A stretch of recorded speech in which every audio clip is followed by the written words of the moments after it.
The Memento. The window of Miss Darmon's room looked out onto Broadway and its theatres. But Lynette Darmond turned her chair round and sat with her back to Broadway. She was an actress and needed the Broadway theatres. But Broadway did not need her. She was staying in the Hotel Thalia.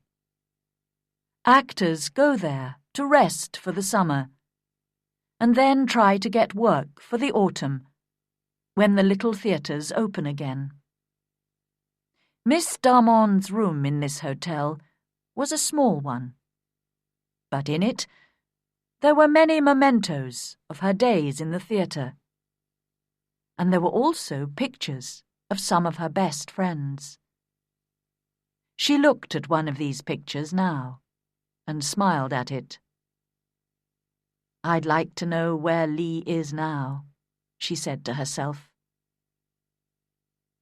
She was looking at a picture of Miss Rosalie Ray, a very beautiful young woman. In the picture, Miss Ray was wearing a very short skirt, and she was sitting on a swing. Every night in the theatre, she went high in the air on her swing, over the heads of all the people. When she did this, all the men in the theatre got very excited and stood up. This was because, when her long, beautiful legs were high in the air, her yellow garter flew off and fell down to the men below. She did this every evening, and every evening 100 hands went up to catch the garter. She did other things. She sang, she danced. But when she got onto her swing, all the men stood up.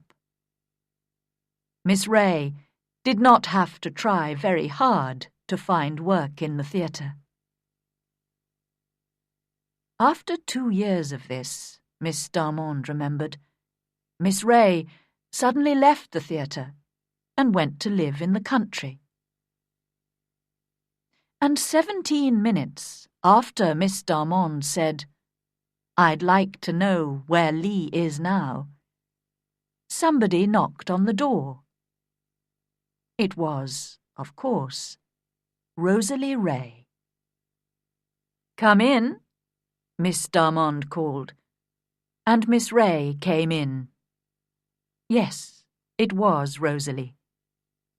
She took off her hat, and Miss Darmond could see that she looked very tired and unhappy. "I've got the room above you," Rosalie said. "They told me at the desk downstairs that you were here." "I've been here since the end of April," Lynette replied. "I begin work again next week, out in a small town." "But you left the theatre 3 months ago, Lee.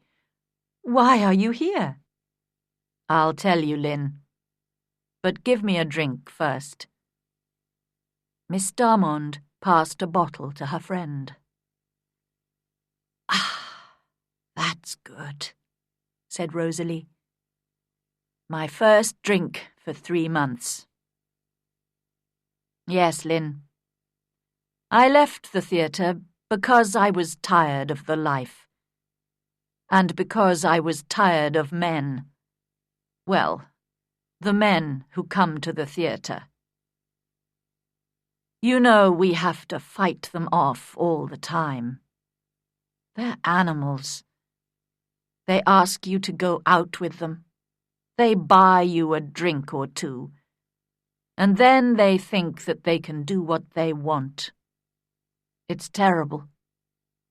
And we work hard. We get very little money for it. We wait to get to the top. And it never happens. But most of all, I left because of the men. Well, I saved $200, and when summer came, I left the theatre and went to a little village by the sea on Long Island. I planned to stay there for the summer, and then learn how to be a better actress. But there was another person who was staying in the same house. The Reverend Arthur Lyle. Yes, Lynn, a man of the church. When I saw him for the first time, I fell in love with him at once. He was a fine man, and he had a wonderful voice. Well, it's only a short story, Lynn. A month later, we decided to marry. We planned to live in a little house near the church, with lots of flowers and animals. No, I didn't tell him that I was an actress. I wanted to forget it and to put that life behind me. Oh, I was happy. I went to church. I helped the women in the village. Arthur and I went for long walks. And that little village was the best place in the world. I wanted to live there forever. But one morning, the old woman who worked in the house began to talk about Arthur. She thought that he was wonderful too. But then she told me that Arthur was in love once before, and that it ended unhappily. She said that in his desk he kept a memento, something which belonged to the girl. Sometimes he took it out and looked at it, but she didn't know what it was, and his desk was locked. That afternoon, I asked him about it. "Ida," he said. Of course, I used my real name there. "It was before I knew you, and I never met her. It was different from my love for you." "Was she beautiful?" I asked. "She was very beautiful," replied Arthur. "Did you see her often?" "About 10 times, he said. "And this memento, did she send it to you?" "It came to me from her," he said. "Why did you never meet her?" I asked. "She was far above me," he answered. "But Ida, it's finished. You're not angry, are you?" "Why, no. I love you 10 times more than before." And I did, Lynn. Can you understand that? What a beautiful love that was. He never met her, never spoke to her, but he loved her and wanted nothing from her. He was different from other men, I thought. A really good man. About 4 o'clock that afternoon, Arthur had to go out. The door of his room was open. His desk was unlocked, and I decided to look at this memento. I opened the desk, and slowly I took out the box and opened it. I took one look at that memento, and then I went to my room and packed my suitcase.